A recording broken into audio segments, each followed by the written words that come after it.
Kalau semuanya, sesi kedua akan dimulai, so kalian make sure tetap fokus dan jangan sampai ada distraction sedikit pun ketika nonton video ini.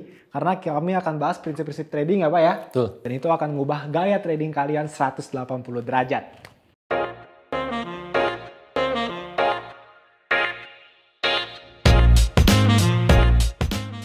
Ya, siap belajar? Kita mulai ya.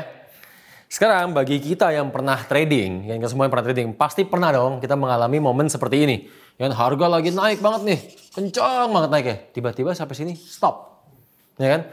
Nggak cuma stop, setelah itu jatuh harganya, kencang banget. Pernah? Pernah. Pasti pernah dong. Oke.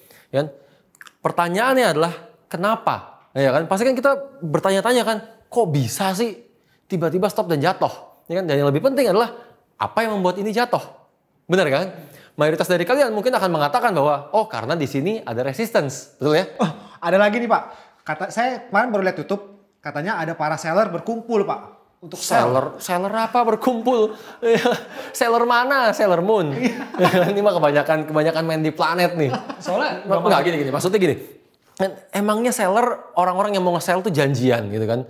Kumpul semua janjian, nanti di harga sekian kita sell ya. Ya kan? Dan abis itu, oh mereka emangnya trading bareng, emang mereka live trading, ini wah Sailor Moon lah kalau yang kumpul-kumpul, makanya saya bilang kan. Tapi kok nggak masuk akal juga Pak, sesi pertama kan kita ngomong, retail trader itu kan cuma 5,5%. Iya. Makanya. Kalau kita semua buy di saat yang sama juga nggak akan bisa gerakin market. Ya kan? Ini tuh bank. Ya kan? Bank yang melakukan transaksi, makanya bisa stop. Ya kan? Bank yang sedang bergerak di sini. Ya, yang kita sama-sama tahu, bank transaksinya sebesar apa. Mereka bukan cuma bisa menggerakkan market, tapi bisa stopin market. Setelah itu jatuh. Ya kan? Aktivitas tertinggi dari bank apa sih? Hedging. Ya, dari mana saya tahu? Ya karena itulah aktivitas saya waktu menjadi dealer kan. Waktu saya menjadi dealer, ingat ya, dalam satu video saya bilang, salah satu tugas saya adalah hedging. Ya kan? Dan waktu saya kerja di broker, ini baru satu broker nih. Saat saya melakukan hedging, itu bisa sekali hedging ribuan, bahkan sometimes bisa sampai puluhan ribu lot. Satu broker saat melakukan hedging. Bang, berapa kali lipatnya? Iya. Ya kan, makanya harganya berhenti. Benar kan? Semakin yakin kan bahwa bukan ini yang mau kita lawan kan? Benar kan? Ini yang harus kita ikuti malah kan? Follow the market. Apalagi situ ya. Nah sekarang balik lagi.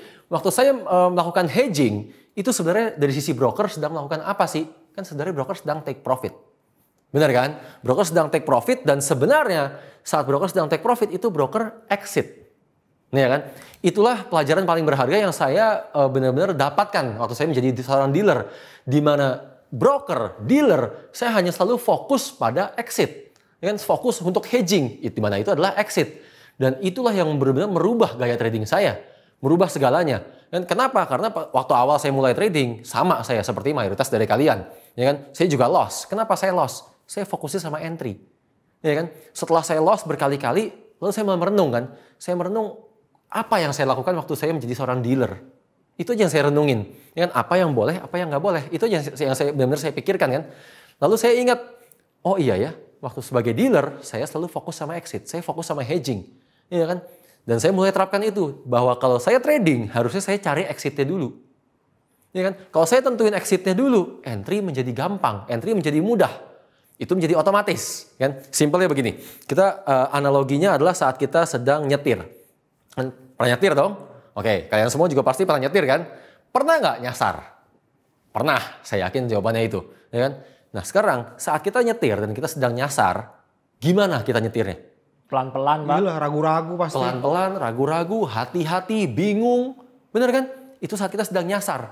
Kan? Tapi begitu kita lihat, at least kita melihat jalan besar. Oh depan udah nyampe jalan besar. Atau bahkan kalau kita, oh itu ternyata depan Monas. Oh itu ternyata depan Sudirman. Dalam artian kita sudah mengenali jalan itu. Kan? Tiba-tiba kita bereaksi nggak? Iya, langsung injek gas. Kita injek gas. Ya kan? Sebenarnya karena kita melihat exitnya kan. Saat kita tahu exit, kita tahu kita mesti ngapain. Betul? Dan trading harusnya sama persis. Trading harusnya seperti itu. Harusnya kita fokus sama exitnya duluan. Karena kalau kita tahu di mana kita mau exit, otomatis entry-nya menjadi mudah. Simpelnya begini. Andaikan aja ya. Andaikan kalian tahu bahwa ini momennya market sedang apa. Ya kan? Ceritanya sekarang sudah dikasih tahu. Oh marketnya sedang ranging. Oke? Skenarionya aja nih ya. Ini market sedang ranging, oke? Dan pergerakan marketnya seperti ini sudah. Nah, ya kan? Oke. Dikatakan marketnya sedang ranging, berarti pergerakannya akan mondar-mandir. Akan sideways, benar kan? Dan sekarang marketnya sedang ada di bawah sini. Benar? Oke, tadi kan saya bilang fokus sama exit. Kalau ranging, maka ini akan naik. Exit kita akan ada di atas sini. Inilah menjadi exit kita kan? Betul? Oke, entry-nya apa? Ya sudah, otomatis kan kalau kita mau exit di sini, otomatis entry-nya buy. Benar kan? Sesimpel itu trading. Kan buy-nya di mana? Benar kan? Oke, di sini kalian buy boleh nggak? Boleh. Ya kan? Di sini mau buy, boleh nggak? Boleh. Di sini mau buy, boleh nggak? Boleh. Di sini mau buy, boleh nggak? Boleh. Semuanya boleh. Ya kan? Yang membedakan hanyalah resikonya. Ya kan? Dimana kalau kalian buy saat sedang ada di bawah sini, itu resikonya terkecil. Ya kan? Semakin tinggi kalian buy, ini resikonya semakin besar. Yang membedakan hanya itu. Ya kan? Dan ini ibaratnya kayak kita loncat dari tangga deh ya. Kan? Ini adalah anak tangga pertama. Ini anak tangga ketiga. Ini anak tangga kelima. Kan? Sementara ini anak tangga ke-9 ceritanya. Oke? Kalau kita loncat dari anak tangga pertama, aman nggak? Aman pasti. Aman, nggak akan jadi apapun. Resikonya kecil. Benar kan? Dan yang paling penting kita tahu soalnya. Dasarnya di mana, makanya kita berani loncat.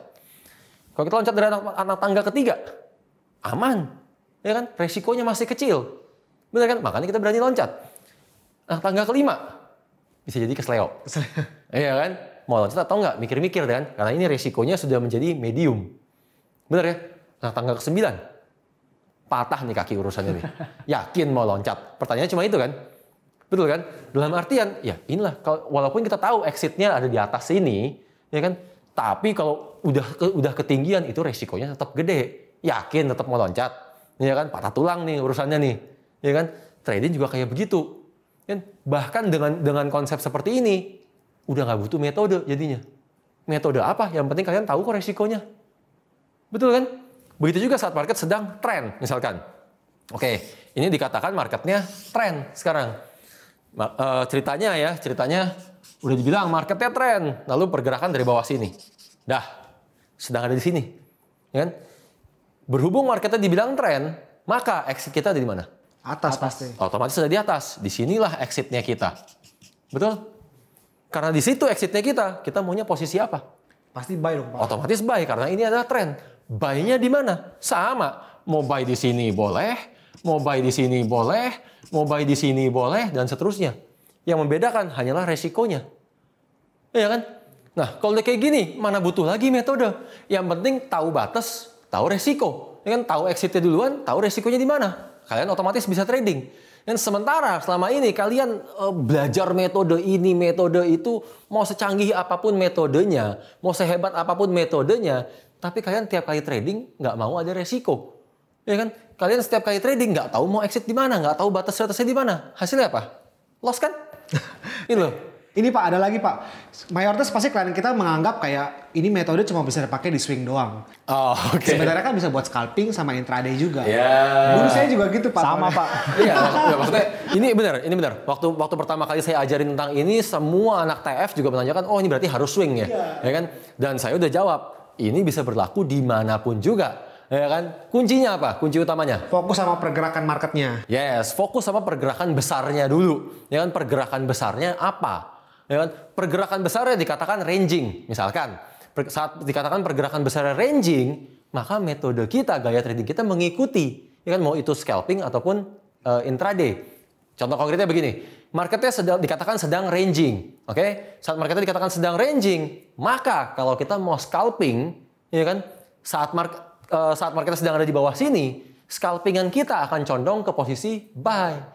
Intraday kita akan condong ke posisi buy. Kenapa? Karena resikonya jadinya kecil. Ya kan? Sementara kita tahu nih exit besarnya ada di sini. Sesimpel itu kan. Begitu juga sebaliknya kalau misalkan marketnya sedang ada di atas. Marketnya sedang ada di atas. Yang mau scalping condonglah ke posisi sell. Yang mau intraday condonglah ke posisi sell. Kenapa? Karena ini sedang ranging. Exit besarnya ada di bawah. Benar kan? Sesimpel itu kan. Oke, gimana skenario dengan saat market sedang tren? Kan? Oke, ini trennya tren besar ceritanya kan. Exitnya ada di atas sini. Kan? Maka bagi kalian yang scalping ataupun intraday, selalu cari momen untuk buy. Karena ini tren. Berat sebelah harusnya. Berat sebelahnya condong ke buy. Intraday-nya condong ke buy. Otomatis resiko kalian kecil. Sesimpel itu. Sehingga ini bisa diaplikasikan di metode apapun juga. Gaya trading apapun juga. Karena kalau saya paksa semua dari kalian ini harus swing. Itu namanya saya gila. Ya kan? Saya sangat-sangat nggak realistis. Kan kalian harus ketemu trading style kalian sendiri seperti apa. Manfaatkan ini. Prinsip-prinsip ini. Itu baru benar. Gitu loh. Jadi kembali ya sekarang ya. Apa kesimpulan dari sesi kedua ini? 1. Fokus sama momentum. Fokus sama exit. Oh, fokus. Kalau fokus sama momentum nanti setelah ini kan. Fokus sama exit. Bocoran. Bocoran. Oke, pertama fokus sama exit. Ya kan, dalam artian kita tahu batas dulu. Yang kedua, kalau kita tahu exit otomatis entry-nya gampang. Kenapa? Karena yang penting Tahu resiko. tahu resiko, otomatis entry kita jadi gampang. Ya kan? Dan itulah yang saya maksud dari video-video sebelumnya kan. Tahu momentum, tahu batas, tahu resiko. Batas sama resiko udah. Setelah ini kita akan belajar tentang momentum. Nah, berarti sesi ini selesai ya Pak ya? Iya. Kita akan bahas momentum di sesi berikutnya. Kalian bisa take a break dulu. Oke, bye.